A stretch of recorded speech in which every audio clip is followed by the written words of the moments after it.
स्वागत है आप सभी का एचडी क्लासेस के यूट्यूब चैनल में। उत्तर प्रदेश लेखपाल में हमारा पर्यावरण चल रहा था। आज उसमें हम लोग दूसरा टेस्ट करेंगे और इसमें जितने भी इंपॉर्टेंट क्वेश्चन है उस पर हम डिस्कस करेंगे। इससे पहले हमने एक क्लास आपको करा दिया, अगर आपने उसे नहीं देखा तो जरूर देखिएगा, तभी आप जो है इस क्लास को लिंक कर पाएंगे साथ ही। ठीक है, तो चलिए बढ़ते हैं बहुत ही आसान से क्वेश्चन से आगे। और सारे क्वेश्चन नए लेवल के हैं, जो 2025-26 का जो लेवल है एग्जाम का, उसी लेवल से सारे क्वेश्चन दोस्तों सेटअप किए गए हैं। तो एक बहुत ही प्यारा सा क्वेश्चन है, करा कि निम्नलिखित कथनों पर विचार करें तथा नीचे दिए गए कोड से सही विकल्प का चयन कीजिएगा। प्रकाश के प्रभाव में अगर प्रकाश ना रहे तो जो शिशु पौधा होता है वो अधिक लंबा तथा पीला हो जाता है। ठीक है, शिशु पौधा मतलब कि छोटा सा छोटे छोटे पौधे होते हैं। जब हम लोग सीड्स जब थोड़ा सा बड़ा होता है तो छोटा छोटा क्या निकलता है पौधा, वही चीज है ना, जैसे आप कोपा बोलते हो। टेक्सस एब्सिसिस पाइसिया, ये सब सूर्य तापी पौधे हैं, मतलब इन सारे पौधों के लिए सूर्य के ताप की आवश्यकता होती है। क्या ये स्टेटमेंट आपका सही है? तो साथ ही यहाँ पे देखेंगे पहला वाला सही है, लेकिन दूसरा वाला स्टेटमेंट आपका सही नहीं है। टेक्सस एब्सिसिस पाइसिया यह सब सूर्य तापी पौधे नहीं होते हैं, तो इस प्रकार से ये वाला विकल्प आपका गलत हो जाएगा। बाकी ये वाला आपका सही है। इस प्रकार राइट आंसर आपका कौन सा हो जाएगा? पहला हो जाएगा। ठीक है, हम लोग अब देख रहे थे कि पारिस्थितिकी तंत्र के क्या कौन कौन से कारक हैं, उस पर हम बात कर रहे थे। पिछला जो वीडियो होगा वहां पे आप जरूर उसको देखना है ना। और उसमें हमने जलवायु कारक बताया था आपसे, और जलवायु कारक में हमने आपसे बताया था कि प्रकाश और ताप जलवायु कारक में आते हैं। साथ ही इस तरह से आप देखोगे तो प्रकाश, ठीक है, और इनके साथ साथ ताप, ये भी जलवायु कारक के एग्जाम्पल है। ठीक है, तो प्रकाश और ताप से जो सवाल बनेगा उस पर हम चर्चा करेंगे। ठीक है, तो देखिए प्रकाश आप जानते हैं जो सूर्य का प्रकाश है ना, वो विटामिन ए और कैरोटीन के निर्माण में हेल्प करता है, इसको ध्यान रखिएगा। प्रकाश जो है वो पौधे में वृद्धि करने वाला जो हार्मोन होता है ऑक्सीन, इसके उत्पादन को रोकता है। ठीक है, जिसके फलस्वरूप इसकी लंबाई, आकार एवं आकृति आदि में परिवर्तन आ जाता है। ठीक है, तीसरी चीज, प्रकाश का अगर अभाव है यानी कमी है तो जो सीडलिंग ट्री पौधे होते हैं यानी जो शिशु पौधा होता है वो अधिक लंबा हो जाता है, और अधिक लंबा होने के साथ साथ कैसा हो जाता है? पीला हो जाता है। ठीक है, ध्यान रखेंगे इस वाले फैक्ट पर। ये कह रहा कि जो टेक्सस होता है, जो एबिस होता है या जो पाइसिया होता है, यह एक छाया तापी पौधे होते हैं, यानी ये छाया में उगते हैं। इनको आप सूर्य की रोशनी में ले जाओगे तो ये मुरझा जाएंगे। ठीक है, जबकि जो सूर्यमुखी होता है और जो चीड़ होते हैं या सागवन के जो वृक्ष होते हैं, ये सब सूर्य तापी पौधे के एग्जाम्पल हैं। एक प्यारा सा क्वेश्चन यहाँ से और पूछेगा कि जो छाया तापी पौधे होते हैं उनको क्या बोलते हैं? तो इनको बोलते हैं साथी हेलियोफिलिस बोलते हैं। तो प्लीज इस पॉइंट को नोट करना, आपसे सीधे सवाल आएगा साहब, है ना। अगला सवाल करा किस तापक्रम पर एंजाइम का विकृतीकरण हो जाता है? जो एंजाइम होते हैं साथी वो विकृति हो जाते हैं। ठीक है, और जानते हैं आप लोग एंजाइम सबके लिए आवश्यक होता है, चाहे वो पादप हो चाहे वो मनुष्य हो साथी, है ना। तो यहाँ पे देखेंगे करा कि कौन सा टेम्परेचर होगा, कौन सा ऐसा तापमान होगा, अगर सूर्य का तापमान उतने डिग्री सेल्सियस पे हो जाए तो जितने एंजाइम होते हैं वो खराब हो जाते हैं, मतलब डेड हो जाते हैं साहब, है ना। तो वह टेम्परेचर होगा साथी 60 से 70 डिग्री का तापमान। अब जहां पे इतना तापमान पाया जाएगा वहां पे पेड़ पौधे कैसे होगा, आप समझ सकते हैं इस बात को। ठीक है, तो ये क्वेश्चन डायरेक्ट ऐसे ही पूछा जाएगा, तो याद रखिएगा कि जब 25 से 35 डिग्री सेल्सियस अगर तापमान है तो वहां पे एंजाइम अत्यधिक क्रियाशील रहेगा। तो ऐसे लोकेशन मान लीजिए जहां पे 25 से 35 डिग्री सेल्सियस के बीच में तापमान रहेगा, वहां पे एंजाइम्स की क्रियाशीलता अधिक होती है, यानी वहां पे पौधे भी अधिक होंगे, पेड़ पौधे भी अच्छे होंगे और मनुष्य भी वहां का अच्छा ही होगा, है ना। लेकिन वह प्लेस जहाँ का टेम्परेचर 60 से 70 डिग्री सेल्सियस पहुंच जाएगा, वहां पे एंजाइम का साथी क्या हो जाता है? विकृतीकरण हो जाता है। ठीक है, एक और प्यारा क्वेश्चन आपसे पूछा जा सकता है कि दीप्तकाली पौधे कौन से हैं? ऑप्शन में देगा तंबाकू, या ऑप्शन में देगा सोयाबीन, या दोनों ऑप्शन देगा। तो याद रखना ये दोनों के दोनों ऑप्शन सही होंगे। दीप्तकाली पौधा आपसे पूछेगा तो ये दोनों आंसर बताना उसको। ठीक है, अगला सवाल करते हैं। क्वेश्चन कर रहा है कि निम्नलिखित में से किस तापमान पर विकार यानी एंजाइम अधिकतम क्रियाशील होते हैं? तो मैंने ऊपर ही तो भी बताया यार, अभी मैंने ऊपर आपको बताया कि यार 25 से लेकर के 35 डिग्री के बीच में जब आप जाओगे तो यहाँ पे एंजाइम की क्रियाशीलता ज्यादा होती है। तो आप बोलोगे सर ये हमारा हो जाएगा राइट आंसर। ठीक है, समझना जरा इस बात को। एंजाइम दरअसल करता क्या है? तो जितनी भी हमारी उपापचयी प्रक्रिया होती हैं उनमें इसका बहुत इंपॉर्टेंट रोल होता है, और ये 25 से 35 डिग्री सेल्सियस पे सबसे ज्यादा सक्रिय होता है। लेकिन अगर यही टेम्परेचर हम 0 डिग्री सेल्सियस कर देते हैं तो ये निष्क्रिय हो जाता है और यह नष्ट हो जाते हैं एंजाइम। ठीक है, और आप जानते हैं 60 से 70 डिग्री सेल्सियस कर देने पर इनमें क्या होता है? इनमें अस्कंदन और इनका विकृतीकरण होने लगता है। ठीक है, और विकृतीकरण होने का मतलब हो गया कि यहाँ पर भी ये नष्ट ही हो जाते हैं। ठीक है, तो आप मुझे बताओ जहाँ का टेम्परेचर 0 डिग्री सेल्सियस होगा वहां पे क्या पेड़ पौधे अच्छे खासे रह सकते हैं क्या? अब लोग नहीं सर, बहुत प्रॉब्लम होगा, है ना। यहाँ पे एक पॉइंट और ध्यान रखिएगा, सीधे स्टेटमेंट में आपसे पूछेगा कि भाई जो पृथ्वी है ना, और पृथ्वी का ये भूमध्य रेखा है, ठीक है, मान लीजिए ये भूमध्य रेखा है, और यहाँ से जैसे जैसे ऊपर जाएंगे तो क्या फर्क पड़ेगा। तो आप बताना कि यार देखो ये होता है साथी पोल, आप लोग जानते हो नॉर्थ पोल इसको बोलते हैं, और इसको आप लोग जानते हो नीचे आएंगे तो क्या बोलते हैं, इसको साउथ पोल बोलते हैं। तो कहता है कि यार देखो जब हम भूमध्य रेखा से ध्रुव की तरफ जाएंगे, चाहे उत्तर की तरफ जाएं और चाहे दक्षिण की तरफ जाएं, तो जो तापमान होता है वो कम होता जाता है। क्या मैंने कहा, तापमान जो होता है वो कम होता जाता है। और आप पाओगे रूस में एक जगह है बारखोन सबसे ऊपर पड़ता है साथी, बारखोन यहाँ पे माइनस मतलब बहुत ज्यादा कम, सबसे कम टेम्परेचर बारखोन पे होता है, जो कि रूस में पड़ता है, सारी साइबेरिया के क्षेत्र में पड़ता है।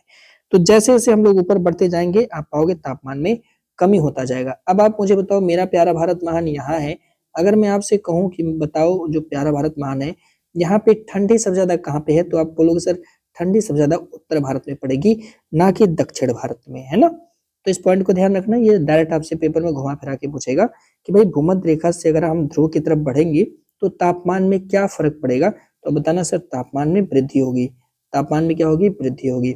ऐसे ही समुद्र तल यानी सी लेवल से जैसे जैसे हम ऊपर बढ़ते जाते हैं तो वहां पर भी टेम्परेचर में क्या होती है, तो सॉरी तापमान में कमी, तापमान में कमी होगा, तो तापमान में क्या होता है साथी, कमी होता है।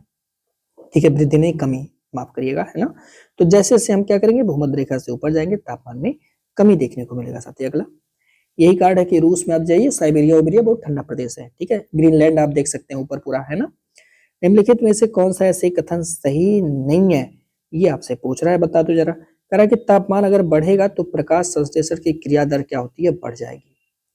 तापमान के बढ़ने से प्रकाश संश्लेषण क्रिया जो फोटोसिंथेसिस प्रोसेस होती है वो तेजी से होने लगती है। क्या ये बात सही है?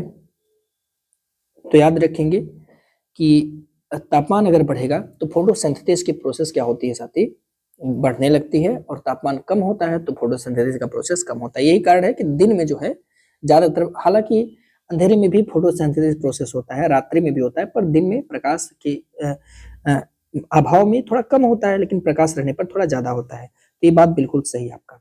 तापमान अगर बढ़ेगी तो श्वसन की क्रिया दर बढ़ जाएगी। आप मुझे बताओ अगर बहुत ज्यादा टेम्परेचर हो, तापमान अगर तेजी से है, तो क्या इसके साथ साथ श्वसन की क्रिया बढ़ जाएगी? तो आप कहोगे हाँ सर, तापमान बढ़ने के साथ श्वसन की क्रिया बढ़ जाती है, बिल्कुल बढ़ जाती है, पौधे का श्वसन की क्रिया बढ़ जाएगी, है ना।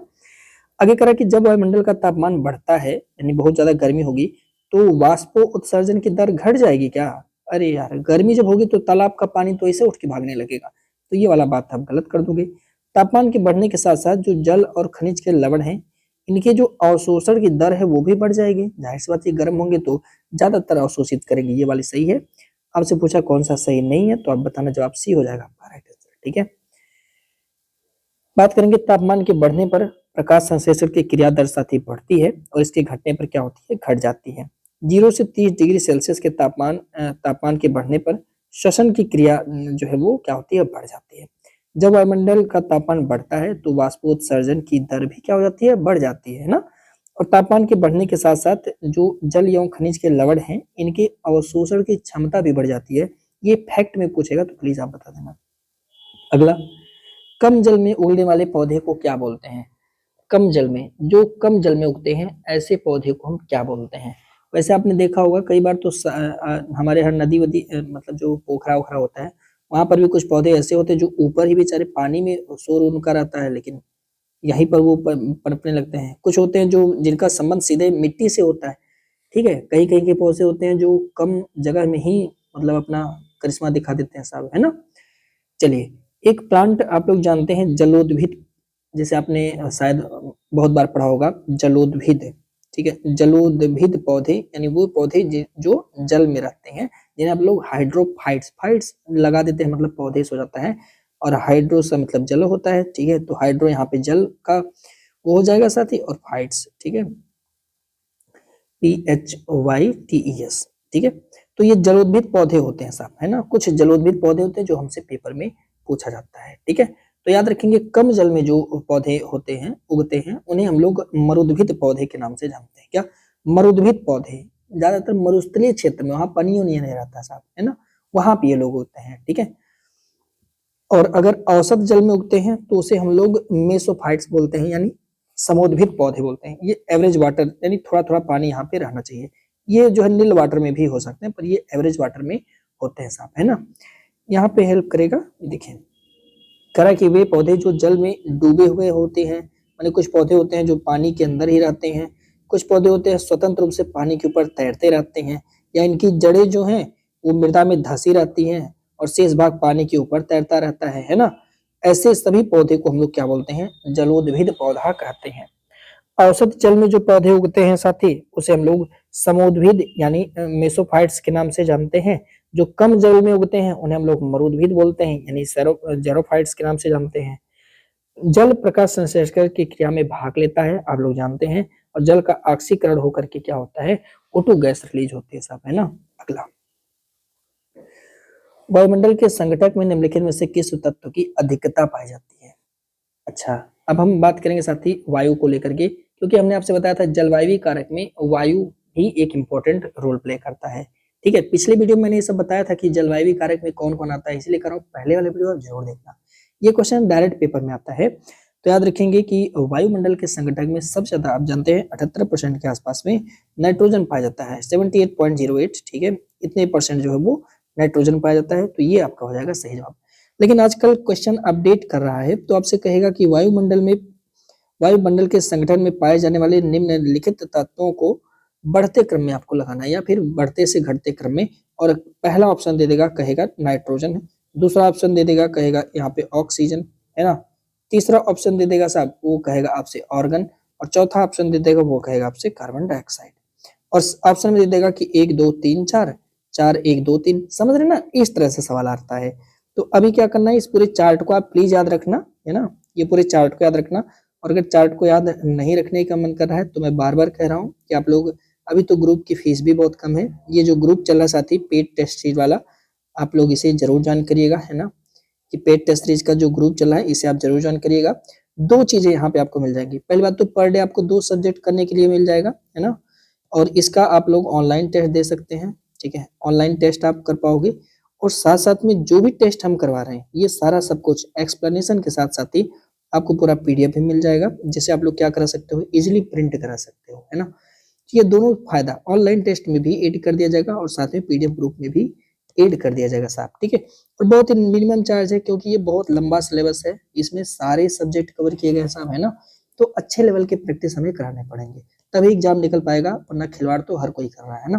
तो आप ज्वाइन कर सकते हैं, ये नंबर दिया, इस पे आप मैसेज कर लीजिए 8881716810, इनको मैसेज कर दीजिए।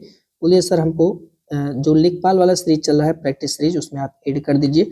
फीस इसकी बहुत ही कम रखी गई, अभी तो पूरा डिस्काउंट में चल रहा है साथी, तो इसकी अभी फीस बहुत कम है, 199 रुपीज इसकी फीस है।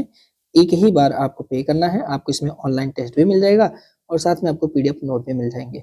पर ये ज्यादा दिन तक नहीं रहेगा, ध्यान रखिएगा।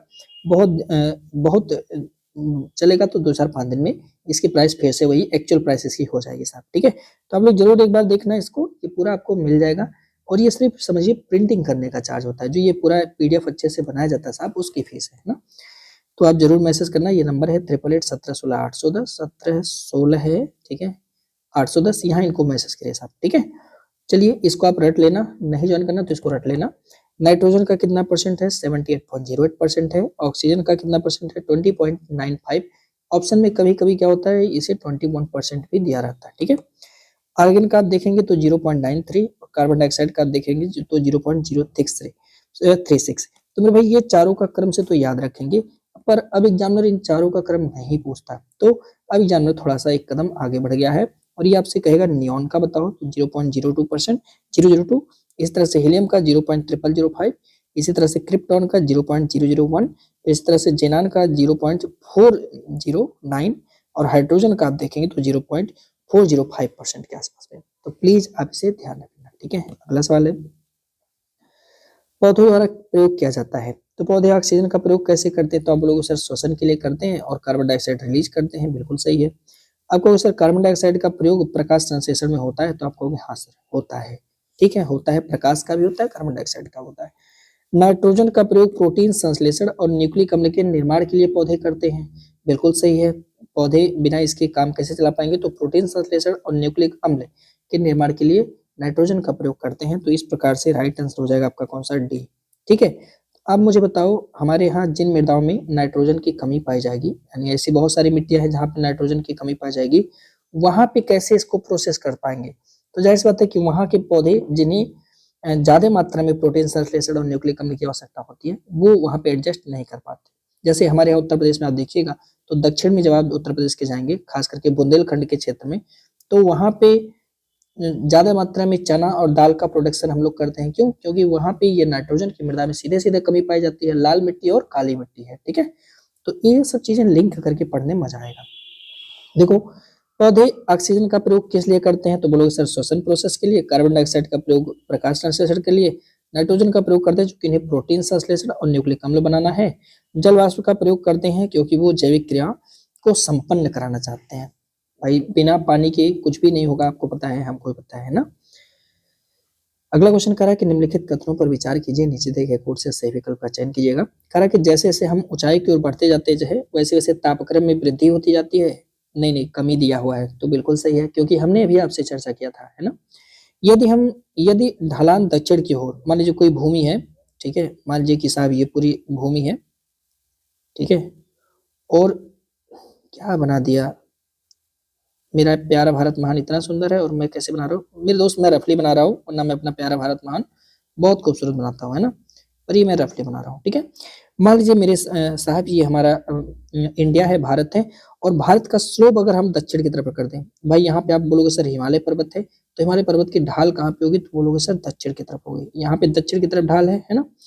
लेकिन मेरे दोस्त अगर मैं आपसे यही कहूंगी सर यहाँ पे एक पठार पाया जाएगा, है ना, मान लीजिए ये पठार पाया जाएगा, है ना, बुंदेलखंड का पठार। और बुंदेलखंड का पठार साहब अगर हम बात करें तो इसके पठार की ढाल मान लो उत्तर की तरफ है। ठीक है, अब दोनों में ध्यान रखना एक बात को कि अगर कोई पूरी लैंड है और उसकी पठार की ढलान दक्षिण की तरफ है, ठीक है, तो वहां पे अधिक सघन, यानी इस वाले क्षेत्र में अधिक सघन वन पाया जाएगा। मेरे दोस्त ध्यान रखना, वहां पे अधिक सघन वन पाया जाता है, मतलब ज्यादा बायोडाइवर्सिटी वहां देखने को आपको मिलेगा, जैव विविधता ज्यादा देखने को मिलेगा, और वहां पे आपको समुद्भित पौधे उगते हैं। तो ये कोट करके क्या बहुत ही गजब सवाल इसमें एनसीईआरटी के द्वारा बनाया जाता है साथी, है ना, कि मतलब किसी तरीके से एग्जामिनर आपको इसमें फंसाएगा। तो याद रखना, अगर कहेगा आपसे कि हिमालय के दक्षिणी ढलान पे ज्यादा अच्छा सघन वन पाया जाएगा कि उत्तरी ढलान पे पाया जाएगा, तो बताना दक्षिणी ढलान पे पाया जाएगा ज्यादा सघन वन। अगर आपसे कहेगा कि बताओ हिमालय के दक्षिणी ढलान में जैव विविधता ज्यादा पाई जाएगी कि उत्तरी ढलान में, तो बोला यार दक्षिणी ढलान में पाया जाएगा। अगर आपसे कहेगा कि यार बताओ समुद्भित पौधे कहाँ पर ज्यादा देखने को मिलेंगे, ढलान दक्षिण की तरफ हो ढलान उत्तर की तरफ हो, ढलान दक्षिण की तरफ हो। काहे इसके लिए भाई, काहे, क्यों, आखिर में ऐसा रीजन क्या है इसके पीछे। रीजन ये आप जानते हैं कि दक्षिण पश्चिम मानसून से हवाएं चलती हैं और ये हवाएं पानी लेकर आती हैं, और यहाँ पे जो इस रोके हुए हैं तो यहाँ पे बरसात ज्यादा होगी, तो जहां जहां ये जाएंगे वहां बरसात ज्यादा होगी साहब, है ना। और अगर ढलान मान लीजिए उत्तर की तरफ हो, अगर मैं यहीं पर ऐसे खड़ा कर दूं और ढलान उत्तर की तरफ बना दूं, तो जाहिर सी बात है कि पीछे का हुड्डा उड़ा रहेगा, जिसे टकरा करके पानी वापस नीचे गिर जाएगा। और अगर ढलान दक्षिण की तरफ होगा तो इसी पर धड़ के पानी गिरेगा और वो पूरा फायदा पाएगा। तो मेरे भाई ये स्टेटमेंट सही है, दोनों सही है, आपके सी हो जाएगा राइट आंसर। ठीक है, एक बात और ध्यान रखना मेरे दोस्त, यूट्यूब पे आप देखोगे ना तो 90% जो हमारे टीचर्स है ना, वो सिर्फ आपको प्रीवियस ईयर क्वेश्चन पढ़ाएंगे, सिर्फ आपको क्या पढ़ाएंगे, प्रीवियस ईयर क्वेश्चन करा देंगे, बोलेंगे बस यही है। और जो बचे हुए कुछ लोग हैं वो बहुत ज्यादा कर देंगे, तो प्रीवियस ईयर क्वेश्चन के साथ साथ थोड़ा सा आपको घटना चक्र पढ़ा देंगे, है ना, घटना चक्र का पूर्वावलोकन पढ़ा देंगे। वो खुद से एफर्ट लगा करके नए क्वेश्चन को जनरेट नहीं करते हैं, और यही कारण है कि आजकल एग्जामिनर नए नए क्वेश्चन पूछता है, तो इनकी दिवालिया हो जाती है। पर बोल वाला उन्हीं का है साहब जो प्रीवियस ईयर क्वेश्चन रटाए, है ना। तो प्लीज इन सब पॉइंट को ध्यान में रखना, आपके हित के लिए ये है, ये सीरीज भी आपके हित के लिए। सारे क्वेश्चन आप पाते होंगे कि लगता होगा कि हाँ एग्जाम ओरिएंटेड क्वेश्चन है सब, ठीक है। और पैसे भी इसी वजह से लग रहे हैं, और पैसे भी सबसे कम है, ये भी ध्यान रखना। ऐसा नहीं है कि मैंने सबसे ज्यादा कंटेंट क्वालिटी तो है, लेकिन ऐसा नहीं है कि पैसे इतने ज्यादा लिए हैं कि नहीं, नहीं भाई, पैसे उतने ही है जितने से कंटेंट बनता रहे साहब, है ना। तो देखिए अगर हम लोग बात करें कि स्थान की ऊंचाई पर क्या इम्पेक्ट पड़ता है, तो जैसे जैसे हम ऊपर जाएंगे, आपने देखा तापक्रम में क्या होगी, कमी हो जाएगी। भूमि की ढलान की बात करें तो दक्षिण की ओर अगर ढलान है तो वहाँ पे अधिक सघन वन पाया जाएगा, ठीक है, और समुद्भेद पौधे उगेंगे। और अगर उत्तर की ओर ढलान होगा तो वहाँ पे मरुद्भेद पौधे यानी कम पानी वाला पौधा होगा। क्यों होगा वो आप समझ रहे हैं आगे। अब हमने आपसे बताया था कि जलवायु का मृदीय कारक, जलवायु कारक जब हम आपसे पढ़ा रहे थे तो उसमें हमने बताया था कि मृदा भी जलवायु के निर्धारण में एक इंपॉर्टेंट रोल प्ले करता है। लेकिन मृदा के बारे में हम साथ ही डेप्थ में कहाँ पे पढ़ेंगे, तो इसके बारे में हम डेप्थ में आपसे डिस्कस करेंगे जब हम आपको ज्योग्राफी में मृदा का चैप्टर पढ़ाएंगे। तो यहाँ पे हम बेसिक 1-2 क्वेश्चन करा रहे हैं, बाकी मृदा के चैप्टर में हम इसे डेप्थ में और अच्छे से पढ़ाएंगे, ठीक है। तो देखेंगे अगर तो मृदीय कारक में क्या क्या होता है भाई, मृदा का निर्माण शामिल होता है, मृदा की संरचना शामिल होता है, मृदा में जो पाए जाने वाले खनिज होते हैं, जो कार्बनिक पदार्थ होते हैं, ये सभी के सभी शामिल होते हैं।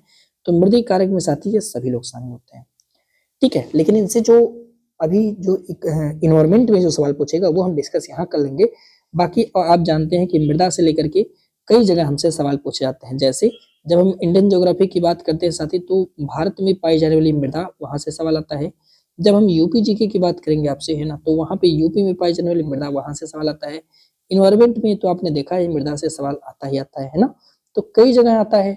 पर बेसिकली सबसे ज्यादा बेहतरीन रूप से हमें इन दोनों पॉइंट पे तो हम समझेंगे ही, यहाँ पर हल्का सा समझेंगे, है ना। तो देखिए मृदीय कारक में क्या होता है, किसी मृदा का निर्माण कैसे होता है, मृदा की संरचना कैसे होती है, मृदा में कौन कौन खनिज कौन कौन कार्बनिक पदार्थ पाया जाता है, मृदा का जल कैसे अवशोषण करता है, जाइलम फ्लोएम क्या है, ये बायोलॉजी वाले पार्ट में देख लेते हैं। जब हम बायोलॉजी में पढ़ते हैं साथी तो वहां पर हमें पादप पढ़ना पड़ता है और उसमें हमें इसको पढ़ना पड़ता है। फिर मृदा का वायु के साथ क्या रिलेशनशिप है, और इसमें हम मृदा के अपर्दन की बात करते हैं। और मृदा अपर्दन में हमने 2 अपर्दन पे डिस्कस करने होते हैं। एक तो होता है साथी जो कि जलीय अपर्दन होता है, जैसे बरसात के द्वारा अपर्दन होता है। एक अपर्दन होता है जिसमें हम वायवीय अपर्दन देखते हैं, जो वायु के द्वारा अपर्दन करता है, ठीक है। फिर मृदा जीव और मृदा में जितने पाए जाने वाले परिवर्तन हैं उन सभी का अध्ययन हम मृदा के कारक में करते हैं, ठीक है। अब इन्वायरमेंट में कौन कौन सा बेसिक सवाल आता है मृदा को लेकर के, उस पर हम लोग डिस्कस कर लेते हैं। देखिए एक सवाल आपसे पूछेगा कि निम्नलिखित में से किस प्रकार के जल का अवशोषण पौधों के द्वारा आसानी पूर्वक किया जा सकता है। बरसात हुई साहब, है ना, मान लीजिए एक प्यारा सा नन्हा मुन्हा पौधा था ऐसे, ठीक है, ऐसे पौधा है, मृदा के अंदर इसकी सोर शाखाएं पड़ी हुई है साहब, है ना, इस तरह से साहब, ठीक है। तो देखना लाडले मेरे, इस तरह से इसके अंदर सोर शाखाएं पड़ी हुई हैं, ठीक है। सो सवाल इज दैट कि बरसात का पानी हुआ साहब, बूंदे टपकी, मैंने बूंदे बहुत बड़ी बड़ी बना दी, ठीक है। कुछ बूंदे क्या होती हैं कि ग्रेविटी के कारण, गुरुत्वाकर्षण के कारण ये यहाँ आ गई, है ना, ग्राउंड वाटर में पहुंच गई साहब, इतना अंदर पहुंच गई। अब ये पेड़ बेचारा इनको कैसे खींच पाएगा, तो ऐसे जल को हम लोग क्या बोलते हैं, गुरुत्वीय जल बोलते हैं, ठीक है। मतलब ये बहुत अंदर चले जाते हैं, इनको ये एक्सेप्ट नहीं कर पाएगा, तो इनको तो आसानी पूर्वक नहीं ऊपर खींचा जा सकता है, ठीक है। दूसरा जल होता है साथी, मान लीजिए ये खींच तो रहे हैं, ठीक है, और जैसे वो बढ़ा तो बस कुछ मिट्टियों ने पकड़ लिया इनको, बूंदे आ रहे थे सब, मिट्टियों ने इनको पकड़ लिया, इस तरह से रोक लिया, ठीक है। और इस तरह से मिट्टियों ने इन जल को रोक लिया है ऊपर ऊपर, है ना। अगर मिट्टी अच्छी रहेगी तो रोक लेगी। तो ये क्या करती हैं, इनकी केशिकाओं में, है ना, बन जाती है, तो इसको हम लोग बोलते हैं साथी केशिका जल, केशिका जल, ठीक है। भाई आप जानते हैं छोटे छोटे रवे पाए जाते हैं, जब आप कभी मिट्टी खन के देखिए तो लगेगा छोटे छोटे रवे पाया जाएगा, तो केश का जल। तो आप मुझे बताओ कि केश का जल को एक्सेप्ट कर लेगा, तो आप बोलोगे हाँ सर, केश का जल को सन से खींच लेगा पौधा, ठीक है। तो ये होता है साथी केशिका जल, ठीक है, इसे याद रखेंगे। बाकी के जो है जैसे आर्द्रता जल जो होता है साथी, तो ये आर्द्रता जल भी मृदा में ही पाया जाता है, और लेकिन ये मृदा के संस्तर में लटक जाता है, जैसे कठोर मृदा आ गया, इसी के बीच में ये पानी आ गया, फिर ऊपर ऐसे परत बन गया, तो इसको भी जो है ये नहीं खींच पाते हैं। रवि जल का भी इनका बहुत ज्यादा संबंध नहीं होता, जो केशिका जल होता है उसे आसानी से पौधे एक्सेप्ट कर पाते हैं। तो प्लीज ऐसे सवाल पे ध्यान रखना है, ठीक है। जल की अगर हम बात करें तो जो गुरुत्वीय जल होता है, वर्षा के बाद जो जल गुरुत्वाकर्षण के कारण काफी गहराई तक चला जाता है, उन्हें हम गुरुत्वीय जल कहते हैं। इस जल को पौधे अपने जड़ों द्वारा प्राप्त नहीं कर पाते। दूसरा केशिका जल, वे जल जो मिट्टी के कणों के बीच रिक्त स्थानों में पाए जाते हैं, इस जल को पौधे अपनी जड़ों के द्वारा आसानी पूर्वक एक्सेप्ट कर लिए जाते हैं, उसे हम केशिका जल बोलते हैं। आर्द्रता जल, जो जल मिट्टी के कणों के चारों ओर पतली वाष्पीय परत के रूप में पाए जाते हैं, ठीक है। इस जल को हम लोग क्या बोलते हैं साथी, इसी जल को हम लोग आर्द्रता जल बोलते हैं, लेकिन इसे जो है हमारे जो पेड़ पौधे होते हैं वो एक्सेप्ट नहीं कर पाते हैं। ठीक है, तो याद रखिएगा इस पॉइंट को, कुछ इंपॉर्टेंट पॉइंट है। अगला, ये सवाल बहुत इंपॉर्टेंट है और काफी बार पूछा भी जा चुका है और इसे कई तरीके से पूछा जाता है, तो प्लीज ध्यान रखेंगे इस सवाल को। एक तरफ दिया हुआ है मृदा और दूसरी तरफ दिया हुआ है, मतलब मृदा का संगठक है साहब, और दूसरी तरफ दिया हुआ है उसका डायमेंशन कितना होगा, उसका व्यास कितना होगा। तो ध्यान रखेंगे जो बजरी मृदा होती है, ठीक है, जो बजरी मृदा होती है उसकी जो व्यास की मोटाई होती है साथी, वो 5 mm के आसपास में होती है। क्या? 5 mm के आसपास में होती है। तो बजरी जो होगी वो 5 mm के आसपास जाएगी। जो कि बारीक बजरी, बजरी के भी दो टाइप होते हैं, तो मोटी बजरी एक तो बारीक बजरी। जो बारीक बजरी होगी, यहाँ ध्यान रखना, मैं इसे लिख दे रहा हूँ, वैसे भी एक्सप्लेनेशन में तो लिखा ही गया होगा, लेकिन मैं एक बार फिर से लिख दे रहा हूँ ताकि चीजें बेहतर रहें। जो बजरी होती है एक प्रकार की मृदा है साथी, ये दो तरह से है, तो मोटी है ना, और एक जो होती है साथी वो बारीक यानी पतली होती है। जो मोटी होती है वो उसकी मोटाई आपने देखा वो कितने mm तक आती है, तकरीबन 5 mm तक वो आपको देखने को मिलेगी। जबकि ये जो होता है बारीक बजरी, ये 0 पॉइंट नहीं सॉरी, ये 2 mm से लेकर के 5 mm के बीच में हो जाती है। ठीक है, तो इसे ध्यान रखिएगा। लेकिन बजरी कौन सा ही है। अब बालू में भी वैसे दो तरह के बालू होते हैं साथी, इसी तरह से बालू को अगर आप देखोगे, जो बालू होता है, आप जानते हैं दो तरह के बालू आती हैं, एक तो आता है मोटी बालू और एक आता है साथी पतली बालू, है ना। मोटी बालू या पतली कहिए या बारीक बालू, अभी आप जाएंगे कभी मान लीजिए ट्रेडर्स के यहाँ जो मतलब सीमेंट बालू देते हैं, तो कहेगा कौन बोलिए, चाहे मोटका चाहिए पतरका वाला। तो ये दो तरह से, ठीक है। जो मोटी बालू होती है ना, उसकी मोटाई कितनी होती है, तो याद रखेंगे इसकी मोटाई होती है 0.2 mm से लेकर के, ठीक है, 2 mm के बीच में, 2 mm के बीच में जो मोटी होती है। और जो बारीक वाली होती है, ध्यान रखना, वो 0.02 mm से लेकर के, ठीक है, इतने व्यास से लेकर के, और ये मान के चलिए कि 0.2 mm के बीच में, 0.2 mm के बीच में। तो मोटी वालू कितना होगा, तो अब बताना, मोटी वालू जो होगा वो 0.2 से लेकर के 2 तक, तो 0.2 से लेकर के 2 तक होती है। लेकिन इसमें ऑप्शन में तो कहीं दिया ही नहीं है ना, एग्जामिनर ने तो ऑप्शन में बना ही नहीं है मोटी बालू को लेकर के कि भाई 0.02 से शुरू कर दिया है जो कि पतली बालू का आ जाएगा। ऑप्शन में नहीं इन लोगों ने बनाया है, कोई दिक्कत नहीं बनाया है तो हमारी मजबूरी है अब मान लेना, क्योंकि पतली बालू होता तब तो ये वाला आ जाता ऑप्शन में, है कि नहीं है ना, पर यहाँ पे ऑप्शन में नहीं है, तो हमें मजबूरी में आकर के यहाँ पे ये मानना पड़ेगा। लेकिन सच क्या होता है कि यहाँ पे अगर ऐसे दिया होता है 0.02 mm, 0.2 mm से लेकर के 2.00 mm तक, ठीक है। गाद की अगर हम लोग बात करें साहब, तो गाद तो एक ही तरह से होता है, जो गाद होते हैं क्ले जिसको आप लोग बोलते हो, वो 0.002 mm से लेकर के 0.02 mm तक होता है, बिल्कुल सही है। चिकनी मिट्टी जो होती है वो 0.002 mm से लेकर के इससे कम व्यास की होती है साहब, ठीक है। तो इस तरह से आप देखोगे ABCD यानी ए का पहला, बी का दूसरा, सी का तीसरा, डी का चौथा सही है, इसे आप लोग प्लीज करेक्ट कर लेना, ठीक है। तो एक्सप्लेनेशन में हमने इस चीज को लिख दिया है, आप प्लीज इसको देख लेना, है ना, पेपर में आएगा तो बजा देना। कह रहा कि जो बजरी होगी उसके व्यास 5 mm के आसपास में होगी, जो बारीक बजरी होगी वो 2 mm से 5 mm के बीच में, मोटी बालू होगी वो 0.2 mm से लेकर के 2 mm तक, बारीक बालू जो होगा वो 0.02 mm से लेकर के 0.2 mm तक होगा, गाद जो होगी वो 0.002 से लेकर के 0.02 mm तक होगा, चिकनी मिट्टी कितनी होगी, तो 0.002 से आगे तक, ठीक है। आगे करा के निम्नलिखित कथनों पर विचार कीजिए, नीचे दिए गए कुछ से सही विकल्प का चयन कीजिएगा। चिकनी मिट्टी का निर्माण 0.002 mm से कम व्यास वाले सूक्ष्म कणों के द्वारा होता है और ये कण एक दूसरे के काफी पास पास होते हैं, बात तो आपका सही है। चिकनी मिट्टी में जल धारण की क्षमता सबसे ज्यादा होती है। अब देखिए जल धारण की क्षमता उनकी सबसे ज्यादा होती है जिनका व्यास बहुत कम होता है। जैसे आपने देखा था, मैंने भाबर और तराई की जब मिट्टी आपको पढ़ा रहा था, पता नहीं यूपीजी की क्लास अभी नहीं हुई है आई थिंक, जब आपको हम पढ़ाएंगे यूपीजी की, तो उसमें भाबर और तराई क्षेत्र, तो आप पाओगे ना जो तराई का क्षेत्र था वहां पे महीन मिट्टियां पाई जाती थी, जिस कारण से उनकी जल धारण क्षमता क्या होती थी, ज्यादा होती थी, ठीक है। तो जिन मृदाओं में मृदा के जो कण होंगे वो सबसे ज्यादा महीन होंगे, उनकी जल धारण क्षमता ज्यादा होगी। तो चिकनी मिट्टी में आप जन्म करते हैं 0.002 mm से कम, इतनी छोटे छोटे कण पाए जाते हैं, तो इसलिए इनकी जल धारण क्षमता क्या होती है, ज्यादा होती है। तो अब बोला स्टेटमेंट सर सही है। अब यही चीज ना एग्जामिनर अगर चाहे तो आपको नचा देगा, कैसे नचा देगा, कहेगा बताओ निम्नलिखित कथनों पर विचार कीजिए, पहला ऑप्शन देगा कि जिन मृदाओं के कण के व्यास कम होते हैं उनकी जलधारण क्षमता ज्यादा होती है, या ऐसे कर देगा क्या, कथन बोल देगा और कारण बोल देगा, बोलेगा कथन लिखो, ठीक है, और बोल देगा कि कारण लिख दो, ठीक है, देखना जरा। और कथन कह देगा क्या, कथन में लिख देगा कि चिकनी मिट्टी की जलधारण क्षमता अधिक होती है। मैं इसे शॉर्टकट में लिख रहा हूं, अब देखना, लिख देगा चिकनी मिट्टी की जलधारण क्षमता, है ना, जलधारण क्षमता अधिक होती है। कारण लिख देगा क्या, कारण क्या लिखेगा, देखना जरा, इनके मृदाओं का व्यास कम होता है, देखना, इनके मृदा कण का व्यास कम होता है, मृदा कण का व्यास कम। तो अब मुझे आप बताओ, क्या भाई कारण तो सही है, कारण तो सही है ना, तो कारण क्या कर रहा है, कथन की स्पष्ट व्याख्या कर रहा है। तो ऑप्शन में दे देगा कि बताओ, तो आप बताना भाई कि यहाँ पे ए और आर दोनों सही हैं, और आर जो है ए की सही व्याख्या कर रहा है ना।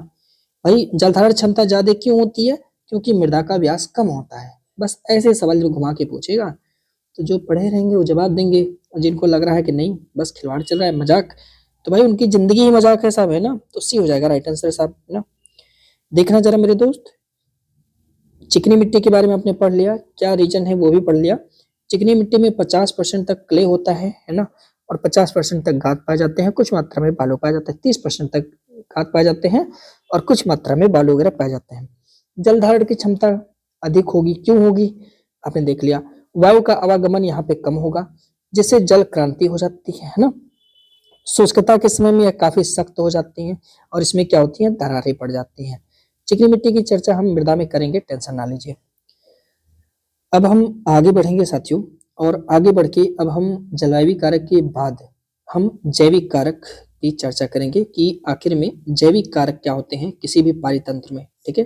जैसे आप लोग बोलते हो बायोटिक, बायोटिक फैक्टर, तो ये भी पारिस्थितिकी तंत्र का एक कारक है। मैंने कल की वीडियो में आपको बताया था, आप नहीं देखोगे तो भैया आप गोला कर दोगे, है ना। तो ये क्वेश्चन कह रहा है कि भाई देखो यार, दो या अधिक जीव जब अंतर संबंध बनाते हैं तो इससे एक जीव का लाभ होता है, किंतु किसी को हानि नहीं होती है। मतलब कि मान लीजिए कि ए नाम का कोई जीव है, ठीक है, और बी नाम के किसी जीव के साथ रिलेशनशिप बनाता है और सी नाम का दुनिया बना लेता है, ठीक है, लेकिन ना तो इसमें नुकसान ए को होता है, ना तो इसमें नुकसान बी को होता है। तो इसे हम लोग क्या बोलते हैं, ऐसे रिश्ते को हम क्या बोलते हैं। ऐसा रिश्ता हमारे भारत में पति और पत्नी को किसी समय होता था, आज के समय में नहीं होता। आज के समय में तो रिश्ते इतने गड़बड़ हो गए हैं कि पूछिए नहीं। आए दिनों आप न्यूज़पेपर इत्यादि माध्यम से देखते रहे होंगे कि आजकल में भारतीय संस्कृति और सभ्यता में रिश्ते टूटने पर ज्यादा बल दिया जा रहा है साहब ना। तो आजकल हमारे यहाँ सिम्बोयसिस नहीं है, यानी सहजीविता नहीं है। तो सहजीविता होता है साथी कि जिनमें दोनों लोग मिलकर के कोऑपरेटिव लाइफ, समझ रहे ना। सहजीविता का मतलब क्या हो गया कि भाई एक लाइफ हो जिसमें कोऑपरेटिव लाइफ हो, यानी दो लोग मिल करके अपनी जिंदगी को बेहतर बनाए।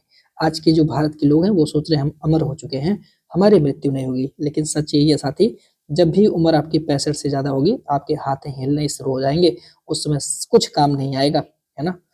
तो भाई सहजीविता का पालन करिए, एक दूसरे से एक दूसरे की सहायता करते हुए आगे बढ़िए। तो सिम्बोयसिस क्या होता है कि जब दो पौधे हों या जीवधारी हों, चाहे पेड़ पेड़ मिल जाओ। बचपन में जानते हैं हम जब बाग बाग में जाया करते थे तो एक पेड़ दिखता था तो पेड़ के ऊपर एक पेड़ और दिखने लगता था। तो हमारी नानी अभी भी ऊपर वाले के पास हैं, तो नानी हमारी कहती थी कि जो ये वाला पेड़ निकला है तो इस पेड़ का विवाह इस पेड़ के साथ हो गया है। समझ में कम आता था साहब, है ना। पर दरअसल इस पेड़ का विवाह इस पेड़ के साथ नहीं हुआ है, इस पेड़ ने इस पेड़ के साथ सहजीविता बना लिया है, यानी सिम्बोयसिस बना लिया है। आप लोग भी देखते होंगे कई बार ऐसा, है ना। या जीवधारी जो है एक साथ रहते हैं। कभी कभी ऐसा होता है कि कवक जो है अन्य किसी के साथ रिश्ता बना करके साथ साथ में रहता है, ठीक है, तथा एक दूसरे को लाभ पहुंचाते हैं, इससे दोनों लोग को लाभ होता है, इसे हम लोग बोलते हैं सहजीवी, ठीक है, और इसे सहजीवन बोलते हैं। इनके साथ साथ ये पूरा जो प्रक्रिया है उसे सहजीविता बोलते हैं। जैसे लाइकेन और जितने भी लेग्यूमिनस कुल के पौधे होते हैं उनके साथ सहजीवी का रिश्ता देखने को मिलता है, ठीक है। लाइकेन में आप देखेंगे तो जो लाइकेन होता है जिसे आप काई बोलते हो, ये इनका निर्माण शैवाल और कवक के द्वारा किया जाता है, ठीक है। जो शैवाल होते हैं और कवक होते हैं इनके द्वारा लाइकेन बनाया जाता है, ठीक है। नाइट्रिकरेट जीवाणु क्या करते हैं, ये भूमि के स्वतंत्र नाइट्रोजन को नाइट्रेट में कन्वर्ट करते हैं। तो ये जीवाणु बहुत इंपॉर्टेंट होते हैं, खास खास करके उन मृदाओं में जहां पे नाइट्रोजन नहीं पाया जाएगा, ठीक है। और नाइट्रोजन नहीं पाया जाएगा, आप समझ ही रहे हैं, ऐसी मृदा में कुछ उत्पादन नहीं जल्दी हो पाएगा, नाइट्रोजन की कमी पाई जाएगी जहां पर, वहां पे नाइट्रीकरण, हमें ऐसी फसल उगानी है जहां पे नाइट्रीकरण के जीवाणु पाए जाते हैं। और आपको बता दें नाइट्रीकरण के जीवाणु साथी जो हमारे यहाँ पे जो दलहनी फसल होती है उनके गांठों में पाए जाते हैं, तो इसीलिए ये चीज काफी हेल्पफुल होता है। बी केयरफुल, है ना। अगला, निम्नलिखित में से कौन सा एक परिजीवी पौधा है? पेरिस्टिक परिजीवी, ये खतरनाक पौधे होते हैं, सब बच के रहिएगा। तो परिजीवी पौधे कुछ उच्च वर्गीय पौधे आते हैं साथी, है ना।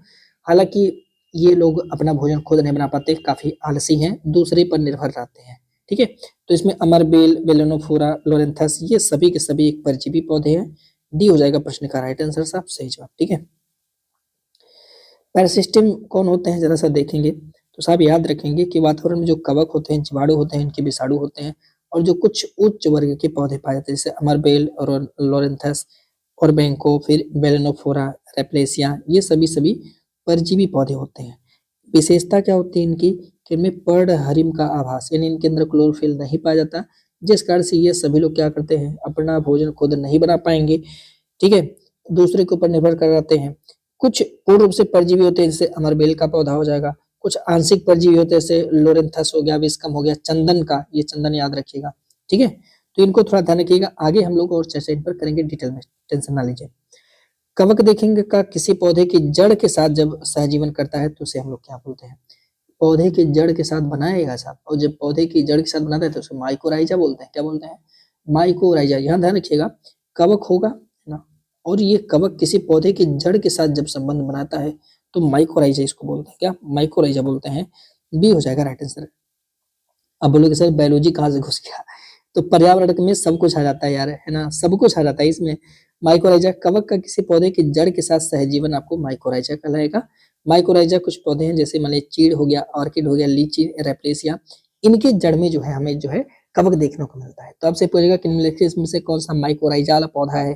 तो चीड़, ऑर्किड, लीची, रेप्लेसिया ध्यान रखना है, ठीक है। अगला, निम्नलिखित में से कौन सा मृतोपजीवी है जो जहाँ पे जैसे मान लीजिए कोई पेड़ मर गया, जानवर मर गया, तो उनके ऊपर बनते हैं ये लोग, जैसे म्यूकर हो गया, राइजोपोरस हो गया और पेनिसिलियम हो गया, ये सभी के सभी आपके मृतोपजीवी हैं साथी, ठीक है। ध्यान रखेंगे मृतोपजीवी का जीविता क्या होता है साथी।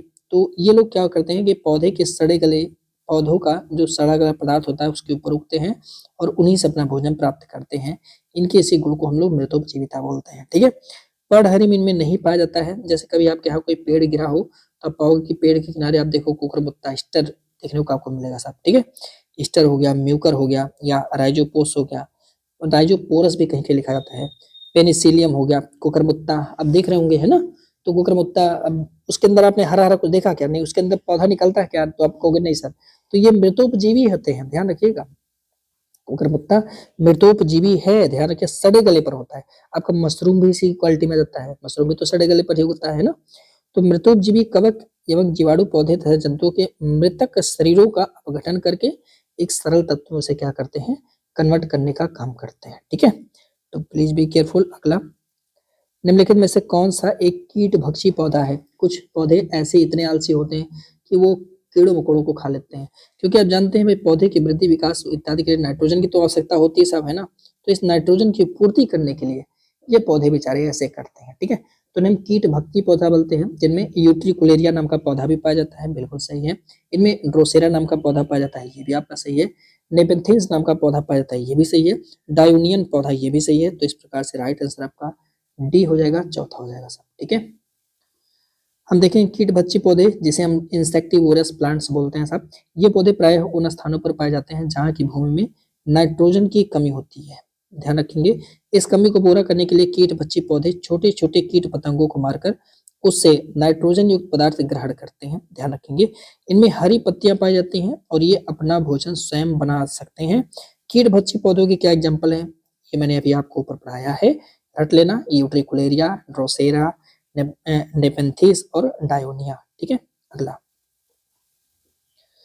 बेकार सख्त भूमि पर उगने वाले पौधे को हम क्या बोलते हैं? बेकार सख्त भूमि पर उगने वाले पौधे को हम लोग क्या बोलते हैं? ये इंपॉर्टेंट है, याद रखिएगा, ये भी सवाल पेपर में आ चुका है। कर्सोफाइट्स बोलते हैं। क्या? कर्सोफाइट्स बोलते हैं। अब कुछ पौधों को इनको पूरा लिस्ट कर लीजिएगा, जैसे जो चट्टानों पर उगते हैं इन्हें हम लोग लिथोफाइट्स बोलते हैं। लिथोस्फीयर से मतलब ये आप समझ रहे होंगे, जो पृथ्वी का सबसे ऊपरी पार्ट होता है उसे लिथोस्फीयर बोलते हैं ना। तो लिथोस्फीयर पे चट्टान पाए जाते हैं तो शैलोद्भिद बोलते हैं। बेकार सख्त भूमि पर खासकर बंजर भूमि पर जो होते हैं उन्हें कर्सोफाइट्स बोलते हैं। रेगिस्तानी एवं स्टिपीज के पौधे जो होते हैं उन्हें लोग इरिमोफाइट्स बोलते हैं यानी मरुद्भिद। जबकि साइलोफाइट्स ये सामान्य क्षेत्र के पौधे होते हैं। स्क्लेरोफाइट ये झाड़ियां होती हैं साहब, ठीक है। अगला पारिस्थितिकी निकेत, ये आपके सिलेबस में डायरेक्ट शायद मेंशन किया गया है कि पारिस्थितिकी निकेत क्या होता है, ठीक है। बोला जाए तो एक तरह से इकोलॉजिकल नीच जिसे बोल सकते हैं, इकोलॉजिकल नीच शब्द है। तो क्या इस शब्द का प्रयोग पहली बार किसके द्वारा किया गया था? सब एक व्यक्ति हैं जोसेफ ग्रीनसेल्स, इनके द्वारा पहली बार इस शब्द का प्रयोग किया गया था, इसे ध्यान रखेंगे। तो जोसेफ ग्रीनसेल्स। लेकिन पारिस्थितिकी शब्द का प्रयोग यहाँ पे याद रखिएगा। एक और ऑप्शन याद रखिए कि सबसे पहले जो ये वर्ड पारिस्थितिकी है इसका प्रयोग किसने किया था? पारिस्थितिकी निकेत नहीं, पारिस्थितिकी का। तो हम लोग सर पारिस्थितिकी शब्द का पहला प्रयोग एजी टेंसल के द्वारा किया गया था। एजी टेंसल इनके द्वारा किया गया था। तो ये इन्होंने पारिस्थितिकी शब्द का प्रयोग किया। जबकि पारिस्थितिकी निकेत अगर आपसे पूछेगा तो बताना जोसेफ ग्रेनेल्स के द्वारा किया गया था। कब किया गया था? 1917, जब हम लोग यहाँ पे भारत में आंदोलन कर रहे थे तब किया गया था, ठीक है। अगला सवाल है साहब, अगला और आज का आखिरी सवाल है। डाट डाट के अनुसार निकेत एक सूक्ष्म निवास है जिसमें एक ही प्रकार की जाति अथवा उपजातियां निवेश करती हैं। तो पारिस्थितिकी निकेत का सिंपल सा मतलब होगा, एक व्यक्ति है जिनका नाम है ओडम। इन्होंने कहा देखो यार जो तुमने पारिस्थितिकी निकेत बताया ना इसका क्या मतलब होता है? तो पारिस्थितिकी निकेत यानी इकोलॉजिकल जोन का मतलब होता है वास्तव में प्रत्येक जाति अथवा उपजाति का उस क्षेत्र में एक निश्चित स्थानीय क्षेत्र सुरक्षित होता है। उसी क्षेत्र के सीमा में ये निवास कर अपना जीवन यापन करते हैं और यही सुरक्षित क्षेत्र निकेत या निलय या नीक कहलाता है। ये बात तो उन्होंने कह दिया, किसने कह दिया? तो ऊपर जो जिनकी चर्चा की गई ओडम ने कहा कि देखो यार तो आपने भी बताया ना पारिस्थितिकी निकेत ये दरअसल एक सूक्ष्म आवास है, पूरा ब्रॉड एरिया नहीं है, सूक्ष्म निवास स्थान है जिसमें एक ही प्रकार की जाति अथवा उपजाति निवास करती है, ठीक है। एक ही प्रकार की जातियों के जीव पाए जाते हैं। जैसे मैं ये कहीं कि आप देखेंगे चींटियों का घर तो वहाँ चींटी पाई जाती है, कहीं कि आप देखो चमगादड़ों का गुफा तो वहाँ सिर्फ चमगादड़ पाए जाते हैं, इस तरह से, ठीक है। एल्टन ने कहा कि किसी जंतु विशेष के प्राकृतिक वातावरण या समुदाय स्थान ही क्या कहलाता है? निकेत कहलाता है। इसके बारे में डिटेल में हम लोग अगली क्लास में चर्चा करेंगे। तब तक के लिए हमें इजाजत दीजिए। वंदे मातरम, जय हिंद।